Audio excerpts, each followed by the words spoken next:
خالد کی آنکھوں میں آج ایک عجیب سی چمک تھی۔ دل میں ایک میٹھی سی بے چینی تھی کیونکہ آج کی رات اس کی ہونے والی دلہن عنایا اس کی باہوں میں ہوگی۔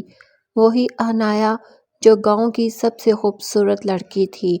جب وہ اس کے باپ کے پاس اس کا ہاتھ مانگنے گیا تھا تو معاملہ اتنا آسان نہیں تھا۔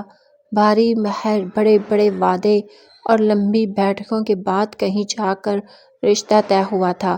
شادی ایسی دھوم دھام سے ہوئی کہ پورا گاؤں دولہے کی بارات کے رنگوں سے جگمگا اٹھا۔ لمبے اور تھکا دینے والے دن کے بعد جب ساری رسومات مکمل ہو گئی تو خالد اپنے کمرے کی طرف بڑھا۔ اس کے سینے میں دل کی دھڑکنیں تیز ہو گئی تھیں۔ اس کی دلہن اس کا انتظار کر رہی تھی۔ دلہن پلنگ پر بیٹھی تھی، گھونگھٹ نے اس کا پورا چہرہ ڈھانپ رکھا تھا۔ خالد کا دل زور زور سے دھڑک رہا تھا۔ وہ آہستہ سے قریب آیا اور نہایت نرم آواز میں بولا، آخر کار میری عنایا۔ اس نے کانپتے ہاتھوں سے گھونگھٹ اٹھایا تو اس کی سانس گلے میں اٹک گئی۔ یہ چہرہ عنایا کا نہیں تھا۔ ہاں، سامنے ایک لڑکی ضرور تھی مگر وہ عنایا جیسی نازک پتلی چاند سی لڑکی نہیں تھی بلکہ ایک اجنبی بھاری جسم والی عورت تھی۔ خالد 2 قدم پیچھے ہٹ گیا جیسے کسی نے اس کے سینے میں تیر مار دیا ہو۔ غصے میں اس کی آواز گونج اٹھی، تم کون ہو؟ لڑکی نے آہستہ سے سر اٹھایا۔ اس کی آنکھوں سے موتیوں جیسے آنسو گر رہے تھے۔ کانپتی ہوئی آواز میں وہ بولی، میں نازیہ ہوں، عنایا کی بڑی بہن۔ خالد کا غصہ بھڑک اٹھا، عنایا کہاں ہے؟ میں نے اس کا ہاتھ مانگا تھا، تم لوگوں نے میرے ساتھ دھوکہ کیا ہے۔ نازیہ کی آواز ٹوٹ رہی تھی، براہ کرم میری بات سن لیجیے، دھوکہ صرف آپ کے ساتھ نہیں ہوا، میرے ساتھ بھی ہوا ہے۔ خالد گرجا، صاف صاف بولو نازیہ، ایسے بولنے لگی جیسے دل میں چبھا ہوا کانٹا نکال رہی ہو۔ عنایا کسی اور سے محبت کرتی تھی، ایک غریب لڑکے سے جس کے پاس عزت کے سوا دینے کو کچھ نہیں تھا۔ جب آپ دولت اور رتبے کے ساتھ آئے تو ہمارے والد کو یہ سودا فائدے کا لگا۔ عنایا نے انکار کر دیا۔ اس نے کہا کہ وہ مر جائے گی مگر آپ سے نکاح نہیں کرے گی، لیکن کسی نے اس کی فریاد نہیں سنی۔ شادی سے ایک دن پہلے وہ اپنے محبوب کے ساتھ بھاگ گئی، ایک خط چھوڑ گئی کہ وہ کبھی واپس نہیں آئے گی۔ خالد کو یوں لگا جیسے زمین اس کے پیروں تلے سے نکل گئی ہو۔ وہ صرف دھوکے کا شکار نہیں ہوا تھا بلکہ اس نے ایک ایسے نکاح کی قیمت چکائی تھی جس کی دلہن ہی غائب تھی۔ اور تم؟ اس نے غصے سے پوچھا، تم نے ہاں کیوں کی؟ نازیہ کے آنسو اور تیز ہو گئے، کیونکہ میں بھی قید تھی۔ والد نے کہا تم بڑی ہو، موٹی ہو، تمہیں کون مانگے گا؟ یہ ہمارے خاندان کا آخری موقع ہے۔ انہوں نے مجھے مجبور کیا کہ میں عنایا کا لباس پہنوں، اس کی جگہ بیٹھوں اور خاموش رہوں۔ نازیہ نے سیدھا اس کی آنکھوں میں دیکھا۔ اس کی آنکھوں میں التجا، خوف اور محبت کی آخری امید تھی۔ میں جانتی ہوں میں وہ نہیں ہوں جسے آپ چاہتے تھے مگر میرے پاس کوئی اور راستہ نہیں تھا۔ اگر آپ نے مجھے واپس بھیج دیا تو وہ مجھے مار ڈالیں گے۔ میری عزت بچا لیجیے، اللہ آپ کو اس کا اجر دے گا۔ میں آپ کی بیوی نہیں، آپ کی خادمہ بن کر رہ لوں گی، بس مجھے پناہ دے دیجیے۔ کمرہ خاموش ہو گیا۔ خالد پتھر کی طرح کھڑا رہا۔ پھر اس کی سخت اور ٹھنڈی آواز آ بھری، تمہاری بات میں نے سن لی ہے، آج رات تم اس کمرے سے باہر نہیں جاؤ گی، لیکن خوش مت ہونا، میں نے یہ سب تمہاری خاطر نہیں کیا، میں نے یہ سب اپنے لیے کیا ہے۔ اس کی آواز یوں تھی جیسے برف کا ٹکڑا کسی کی روح میں اتار دیا گیا ہو۔ میں پورے گاؤں کو یہ تماشا نہیں دکھاؤں گا کہ شادی کی رات خالد کے ساتھ دھوکہ ہوا۔ میں کسی کی ہنسی کا نشانہ نہیں بنوں گا۔ وہ نازیہ کی طرف دیکھے بغیر بولا، تم نے کہا تھا نوکرانی بن جاؤں گی تو بس وہی سمجھو، یاد رکھنا تم میری بیوی کہلاؤ گی مگر میں تمہیں کبھی اپنی بیوی نہیں مانوں گا۔ میرے پاس مت آنا، میں نے یہ سب تمہاری خاطر نہیں کیا، میں نے صرف اپنے نام کو اس بدنامی سے بچایا ہے جو تم اپنے ساتھ لائی ہو۔ تم اس گھر میں رہو گی مگر ایک نوکرانی کی طرح، سمجھوتے کی بیوی بن کر، بیوی نہیں۔ کمرہ خالی ہو گیا۔ ناظر باہر نکلی۔ صحن میں رباب کھڑی تھی، چہرے پر کوئی مسکراہٹ نہیں تھی، آنکھیں خنجر کی طرح نوکیلی تھی۔ تو تم ہو وہ بہت سمجھدار لڑکی، لہجہ طنز میں لپٹا ہوا تھا۔ اچھی طرح سن لو، آج تمہارے چچا اور خالہ تمہیں دیکھنے آ رہے ہیں، کسی چیز میں کوئی کمی نہیں ہونی چاہیے۔ اس نے باورچی خانے کی طرف اشارہ کیا۔ کھانا، صفائی اور بیٹھک کی سجاوٹ سب کچھ تمہاری ذمہ داری ہے۔ نازیہ کے ہونٹ کانپ گئے۔ یہ اس کی شادی کی پہلی صبح تھی، وہ صبح جس میں دلہن دلہن ہوتی ہے، مگر وہ سب سمجھ چکی تھی۔ رباب نے کہانی پر یقین نہیں کیا تھا، وہ بدلہ لے رہی تھی۔ باورچی خانے میں قدم رکھتے ہی اسے اپنا پرانا گھر یاد آ گیا، جہاں وہ کبھی کام کے لیے ہاتھ نہیں اٹھاتی تھی، مگر آج اس کے پاس ہاتھ بھی تھے اور مجبوری تھی۔ اس نے چاقو اٹھایا، ہاتھ کانپ رہی تھی، پیاز کی برتنیں گرتی جا رہی تھی اور آنسو بھی ساتھ بہتے جا رہے تھے۔ رباب کی آواز تیر کی طرح آئی، اس طرح چاقو پکڑتی ہیں دلہنیں، یا یہ بھی کوئی ڈرامہ ہے تاکہ کام سے بچ سکو؟ نازیہ گھبرا گئی، پھر آٹا گوندنے لگی۔ پانی زیادہ ڈال دیا، آٹا لیسدار ہو گیا اور جب دوبارہ ملایا تو پتھر کی طرح سخت۔ رباب ہنس پڑی، لا حول ولا قوت، یہی ہے وہ سمجھدار عورت جسے روٹی بنانا بھی نہیں آتی۔ وہ قریب جھکی، آواز دھیمی مگر زہریلی تھی۔ تمہارے باپ نے تمہیں کچھ نہیں سکھایا، سوائے اس کے کہ اچھی اداکاری سے دلہا کیسے پھنسایا جاتا ہے۔ نازیہ نے بس سنا، خاموش رہی، اندر ہی اندر ٹوٹتی رہی، کیونکہ اس کے پاس بولنے کا حق نہیں تھا، صرف سہنے کا حق تھا۔ رباب نے اسے جھڑکتے ہوئے پیچھے دھکیلا، ہٹو راستے میں خود کر لوں گی۔ تم جاؤ اور بیٹھک صاف کرو، اس کام میں تو دماغ کی بھی ضرورت نہیں پڑتی۔ نازیہ کانپتی ہوئی باورچی خانے سے نکل گئی۔ دوپہر ڈھلتے ڈھلتے مہمان آنا شروع ہو گئے۔ نازیہ آہستہ آہستہ کافی کی ٹرے اٹھا کر کمرے میں داخل ہوئی۔ اس کے قدم لرز رہے تھے، سب کی نظریں اس پر جم گئی، سرگوشیاں ہوا میں تیروں کی طرح چلنے لگیں۔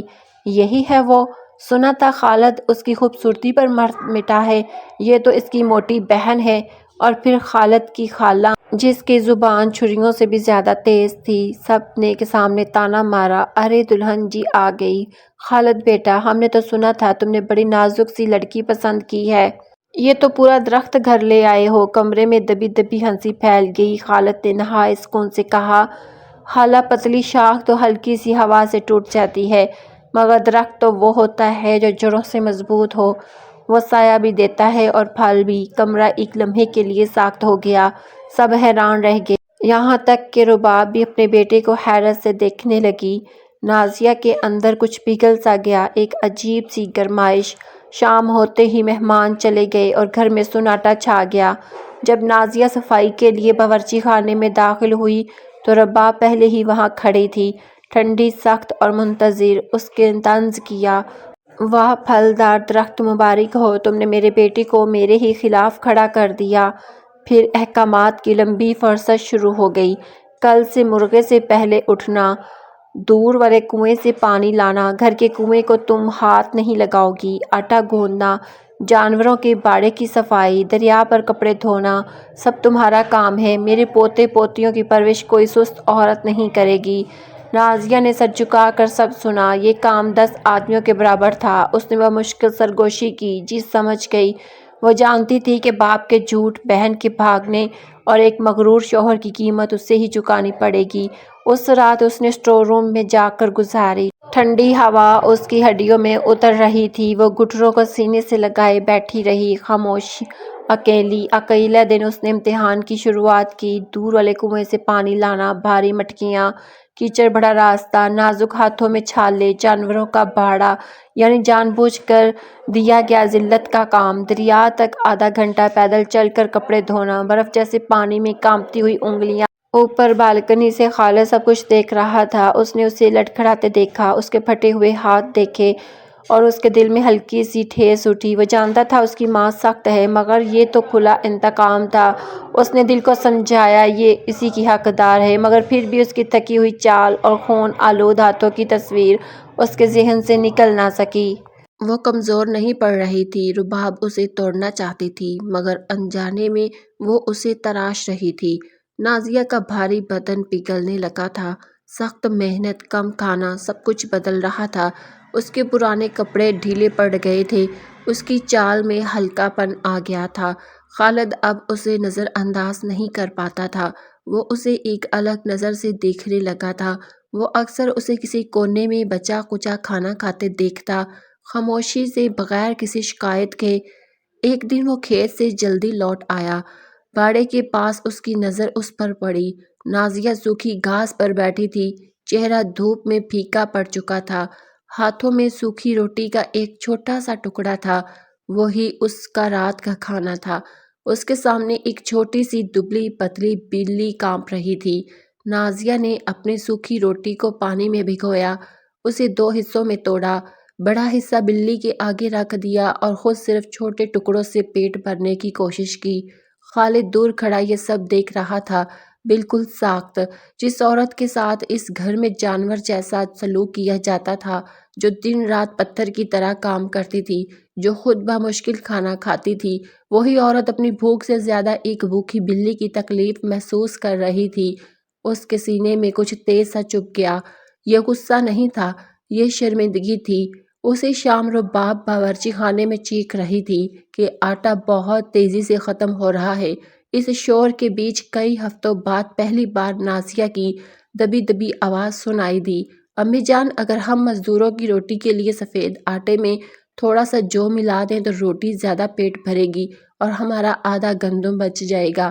رباب نے اسے یوں دیکھا جیسے کسی فقیر نے حکم دے دیا ہو، کب سے تم بھنڈار کے کام میں سمجھنے لگی ہو، چپ رہو اور آٹا گوندو۔ مگر اسی لمحے خالد کی آواز آئی، سخت، صاف اور فیصلہ کن، رکو امی۔ اس نے نازیہ کو ایک انوکھی نظر سے دیکھا، پھر بولا، یہ ٹھیک کہہ رہی ہے، جو سستا ہے اور پیٹ بھی زیادہ بھرتا ہے، کل سے ایسا ہی ہوگا۔ یہ پہلی بار تھا کہ کسی نے اس کی بات سنی تھی اور اس پر یقین بھی کیا تھا۔ رباب کے چہرے پر نفرت کی ایک نئی لکیر ابھر آئی۔ نازیہ پہلی بار کسی بات میں جیتی تھی اور یہ رباب کو بالکل بھی پسند نہیں آیا تھا۔ اگلی صبح رباب نے فیصلہ کیا کہ نازیہ کو گھر سے جتنا دور بھیجا جا سکے بھیج دیا جائے۔ اوپر والے گاؤں میں آج بازار ہے، وہ ٹھنڈی ہوا میں بولی، یہ پنیر لے جاؤ، بیچو اور فصحت کے ساتھ سامان لے آؤ، پیدل جانا، گھوڑا تمہارے لیے نہیں ہے۔ اوپر پہاڑی تک 3 گھنٹے کی چڑھائی تھی۔ بھاری ٹوکری اٹھائے نازیہ خاموشی سے نکل گئی۔ اسی دن خالد بھی گھوڑوں کے سودے کے لیے اسی علاقے کے قریب تھا۔ دوپہر کو واپسی پر دھوپ سے تھکا ہوا اس نے چھوٹا راستہ اختیار کیا۔ دور ایک اکیلا سا سایہ بہت آہستہ آہستہ چل رہا تھا، جیسے اس کے پاؤں بوجھ سے گھسٹ رہے ہوں۔ وہ قریب پہنچا، وہ نازیہ تھی۔ واپسی پر اس کی ٹوکری اور بھی بھاری ہو چکی تھی، بیج، دوائیں، گھر کا سامان۔ پسینے سے اس کا دوپٹہ ذرا پیچھے سرک گیا تھا اور اس کے بال ہوا میں ہلکے ہلکے اڑ رہے تھے۔ خالد اچانک رک گیا، جیسے اس نے اسے پہلے کبھی نہیں دیکھا ہی نہ ہو۔ یہ موٹی بوجھل لڑکی نہیں تھی جسے اس نے شادی کی رات ٹھکرا دیا تھا۔ یہ وہ تھکی ہوئی نوکرانی بھی نہیں تھی جسے اس کی ماں روز ذلیل کرتی تھی۔ یہ ایک عورت تھی جسے درد اور محنت نے سخت پتھر کی طرح تراش دیا تھا۔ اس کا چہرہ اب صاف تھا، گالوں کی ہڈیاں نمایاں تھیں، آنکھیں بڑی، نم اور گہری، ایک الگ ہی قسم کی خوبصورتی سے بھری ہوئی۔ نازیہ نے اسے دیکھا اور فوراً سر جھکا لیا، جیسے اگلے ذلت آمیز وار کے لیے خود کو تیار کر رہی ہو۔ مگر خالد نے کچھ نہیں کہا، وہ بس اسے دیکھتا رہا۔ اس نظر میں نہ غصہ تھا نہ حقارت۔ وہ گھوڑے سے اترا، دھیرے، تقریباً کانپتے ہاتھوں سے اس کے ہاتھ سے بھاری ٹوکری لی، اسے اپنے گھوڑے پر رکھا اور پھر بھری ہوئی آواز میں، جو شاید اس نے خود بھی پہلی بار سنی، کہا، میرے آگے چلو، گھوڑا تمہارا بوجھ اٹھائے گا۔ اس نے اسے گھوڑے پر بیٹھنے کو نہیں کہا، وہ اس کے لیے بہت زیادہ تھا، مگر اس کا بوجھ اٹھا لیا۔ نازیہ آگے آگے چلنے لگی اور خالد پیچھے گھوڑا تھامے اس کے ساتھ ساتھ چلتا رہا۔ گھر کی دہلیز پر شام اتر رہی تھی، صحن میں رباب انتظار میں کھڑی تھی۔ جیسے ہی اس نے یہ منظر دیکھا، اس کا چہرہ تھمتھما اٹھا۔ خالد پیدل آ رہا تھا، گھوڑے پر نازیہ کی بھاری ٹوکری تھی اور نازیہ پہلی بار خالی ہاتھ گھر میں داخل ہو رہی تھی۔ رباب یوں اچھلی جیسے کسی نے اس پر کھولتا ہوا پانی پھینک دیا ہو۔ آؤ راجکماری، اور وہ زہریلی ہنسی کے ساتھ بولی۔ راستہ تھکا دینے والا تو نہیں تھا، سفر آرام دہ رہا۔ نازیہ نے سر جھکا لیا۔ رباب نے وار جاری رکھا، لگتا ہے اب تمہارے لیے سامان اٹھانا مشکل ہو گیا ہے، کل شاید ہمیں تمہیں اپنی پیٹھ پر اٹھا کر لانا پڑے۔ اسی لمحے خالد نے پرسکون مگر بھاری آواز میں کہا، سامان میرا تھا اور گھوڑا بھی میرا ہے، میں نے اپنا سامان اپنے گھوڑے پر رکھا، اس میں مسئلہ کیا ہے؟ رباب نے کچھ کہنے کے لیے منہ کھولا ہی تھا کہ خالد نے پہلی بار ہلکی سی سختی سے کہا، وہ 6 گھنٹے دھوپ میں چلی ہے میری زمین کے بیج اور میرے گھر کے لیے راشن لانے، کم از کم اس کا بوجھ تو گھوڑا اٹھا لے۔ وہ کیوں؟ رباب پتھر کی طرح ساکت رہ گئی، مگر اس سے بھی زیادہ نازیہ حیران تھی۔ یہ پہلا موقع تھا جب خالد نے اسے کسی درجے کی عزت دی تھی، اور یہ کوئی بناوٹ نہیں تھی، وہ واقعی اس کی محنت کا دفاع کر رہا تھا۔ خالد نے نازیہ کی طرف دیکھا، سامان باورچی خانے میں رکھ دو۔ پھر وہ اپنی ماں کی طرف موڑا، اسے آج بہت کام کیا ہے، اسے آرام کرنے دو۔ یہ الفاظ رباب کے لیے تماچے سے بھی زیادہ تکلیف دہ تھے۔ اگلی صبح رباب کا غصہ ایک میٹھی مگر زہریلی چال میں بدل چکا تھا، وہ عجیب طرح سے پرسکون تھی۔ آج تم دور والے کنویں پر مت جانا، اس نے نرمی سے کہا، نہ لکڑیاں لانے کی ضرورت ہے۔ نازیہ حیران ہوئی، شکریہ امی جان، رباب نے نقلی لرزتی آواز میں کہا۔ او نہیں، خالد نے مجھے حکم دیا ہے کہ تم آرام کرو، میں اپنے بیٹے کو ناراض نہیں کر سکتی۔ تم اب میم صاحبہ ہو، آرام کرو، میں تم دونوں کی خدمت کروں گی۔ اس کی مسکراہٹ چمک رہی تھی مگر آنکھوں میں آگ تھی۔ کچھ دن بعد خالد نے رات کے کھانے کی بڑی ذمہ داری نازیہ کو سونپی۔ اس نے ایک بہت فائدہ مند سودا کیا تھا اور تاجروں کو کھانے پر بلایا تھا۔ نازیہ کا دل زور سے دھڑکنے لگا، وہ اسٹور روم کی طرف بھاگی اور ٹھٹک کر رہ گئی۔ بھنڈار تقریباً خالی تھا، رباب نے جان بوجھ کر سب کچھ ختم کر دیا تھا، نہ گوشت، نہ اچھا چاول، نہ عمدہ مسالے، صرف جوش، مسور، کچھ مرجھائی ہوئی سبزیاں اور پنیر کا ایک سخت ٹکڑا۔ یہ تاجروں کا کھانا نہیں تھا، یہ تو کسی غریب کی اداس دوپہر کا کھانا تھا۔ نازیہ کی آنکھوں سے آنسو بہنے لگے، مگر پھر اس کی نظر جو کے بورے پر پڑی اور اس کے ذہن میں ایک چنگاڑی سی ابھر آئی، مجھے کچھ بہترین بنانا ہوگا، چاہے جو ہو۔ وہ فوراً کام میں جٹ گئی، اس کا جادو شروع ہوا۔ مسالے باغ سے پودینہ، روز میری اور جنگلی اجوائن کے تازہ پتے توڑے، سونف مسور کی دھو کر ایک مرجھائی ہوئی پیاز کے ساتھ چولہے پر رکھا، دھیمی آنچ پر خوشبو پھیلنے لگی۔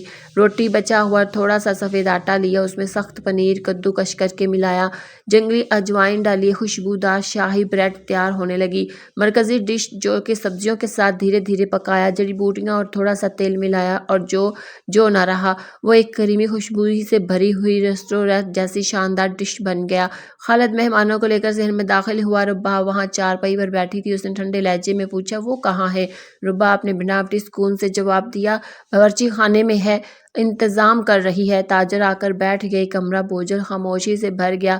تب نازیہ اندر آئی، اس نے پہلی ٹرے رکھی، مسور کا سوپ جس سے بھاپ اٹھ رہی تھی اور خوشبو فضا میں پھیل رہی تھی۔ نازیہ نے دھیمی سنجیدہ آواز میں کہا، یہ گرمائش کا سوپ ہے، تھکن دور کر دے گا۔ پھر اس نے دوسری ٹرے رکھی، پھر بالکل تازہ ہلکی سی کرکری بریڈ جس میں کدوکش کیا ہوا پنیر اور جنگلی اجوائن شامل تھی۔ آخر میں اس نے مرکزی ڈش رکھی جو کا ایک کریمی خوشبو سے بھرا ہوا پیالہ، اوپر تازہ پودینے کے پتے سجے ہوئے تھے۔ کمرہ سناٹے میں ڈوب گیا۔ تاجر جو بھنے ہوئے گوشت کے عادی تھے، اس سادہ سے کھانے کو دیکھ کر حیران رہ گئے۔ خالد کی پیشانی پر ٹھنڈا پسینہ آ گیا، وہ بری طرح گھبرا رہا تھا۔ ایک بوڑھے تاجر نے چمچہ اٹھایا، سوپ کو ہلایا، سونگھا اور منہ میں رکھا۔ ایک لمحہ، پھر دوسرا، اس نے آنکھیں بند کر لی اور بھاری آواز میں بولا، یا اللہ۔ اس نے دوسرا چمچہ لیا، پھر تیسرا۔ یہ مسور نہیں، پگھلا ہوا سونا ہے، یہ ریشم کی طرح ملائم ہے اور اس کا ذائقہ مجھے میرے بچپن کے گھر کی یاد دلاتا ہے۔ باقی تاجروں نے سکون کا سانس لیا اور شوق سے کھانے لگے۔ پھر بریڈ کی باری آئی، اتنی ہلکی اور خوشبودار کہ بوڑھا تاجر کھڑا ہو گیا، اور وہ کسی کے لیے کھڑا نہیں ہوتا تھا۔ اس نے نازیہ کی طرف دیکھا، او میم صاحبہ۔ نازیہ گھبرا کر سر اٹھا سکی، مجھے نہیں معلوم تمہارے شوہر تمہیں کہاں سے لائے ہیں، مگر وہ دنیا کا سب سے خوش نصیب آدمی ہے۔ پھر اس نے خالد کی طرف مڑ کر کہا، بیٹے، تمہاری اصل دولت وہ گندم نہیں جو تم نے آج ہمیں بیچی ہے، تمہاری دولت یہ عورت ہے جو مٹی کو سونا بنا سکتی ہے اور جو کو محفل کا بادشاہ بنا دیتی ہے، یہی تمہیں اس زمین کا سب سے امیر آدمی بنائے گی۔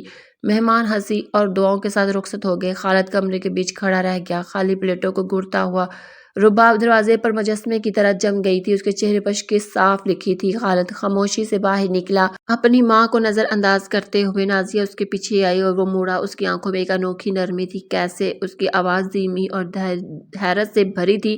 باورچی خانہ تو خالی تھا، پھر تم نے اتنا شاندار کھانا کیسے بنا لیا؟ نازیہ نے بہتی ہوا جیسی پرسکون آواز میں کہا، جو کچھ بچا ہوا تھا اسی سے بنا دیا، بس یہی چاہا کہ آپ کا گھر بھوکا نہ رہے۔ خالد اسے دیر تک دیکھتا رہا، یہی یہی وہ عورت تھی جسے اس نے کبھی موٹی کہہ کر نظر انداز کیا تھا، جسے نوکرانی جیسی زندگی دی گئی تھی، اور آج وہ محنت سے تراشتی ہوئی دبلی مضبوط اور خوبصورت عورت تھی، باہر سے بھی وہ اندر سے بھی۔ خالد نے آہستہ سے اپنے کمرے کی طرف اشارہ کیا۔ میں نے غلطی کی، اس کی آواز بھر آئی۔ غلطی کی جب میں نے سمجھا کہ قیمت صرف شکل میں ہوتی ہے، غلطی کی جب میں نے خاموشی سے ناانصافی دیکھتا رہا۔ یہ گھر تمہارا ہے، نہ گیسٹ روم نہ اسٹور روم۔ اس نے گہرا سانس لیا، پھر وہ بات کہی جس کی نازیہ نے کبھی امید بھی نہیں کی تھی۔ کیا تم اس گھر کی میم صاحبہ اور میرے دل کی میم صاحبہ بننا قبول کرو گی؟ نازیہ نے آنکھیں بند کر لی۔ اس کے نازک خوبصورت چہرے پر ایک تھکی ہوئی مگر فتح سے بھری ہوئی مسکراہٹ پھیل گئی۔ یہی اس کی جیت تھی۔ کبھی کبھی جسے ہم اپنی زندگی کا سب سے بڑا ظلم سمجھتے ہیں، وہی ہماری اصل پہچان، ہماری اصل طاقت اور ہماری اصل جگہ کو آشکار کرنے کا راستہ بن جاتا ہے۔